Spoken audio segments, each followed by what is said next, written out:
Hey everyone, welcome back to our channel. If you're following Pi Network, you're going to want to hear this because PiCoin just made a huge move.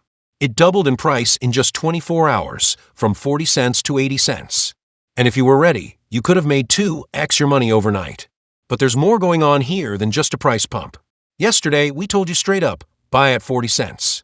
That was the golden entry point. And while most people were doubting Pi, we had full confidence in its strength. If you listened, you saw that confidence pay off, fast. Let's break it down. If you bought Pi for $10, it turned into $20. If you bought for $200, it turned into $400. That's the power of early entry in crypto.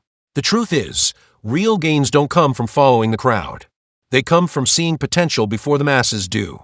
It's about understanding utility, timing your move, and being ready when the opportunity shows up. Think of it like catching a train.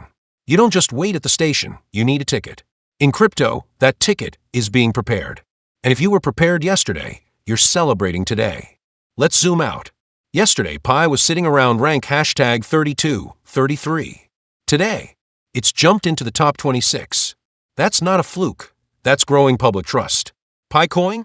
Its circulating supply is 6.88 billion compared to Solana's 514 million. With a massive supply like that, most coins would barely move. But people are going crazy over Pi. Demand is climbing fast. And when demand outpaces supply, that's when prices explode. The best part, we still haven't seen Pi reach its full potential. A lot of people are still sleeping on it. But that won't last forever. So, is PiCoin more powerful than people think? Absolutely. But you have to be prepared to take action. If you believe in Pi's future, hit that like button. Subscribe so you don't miss the next golden opportunity. And drop a comment if you caught that 2x move yesterday. Thanks for watching.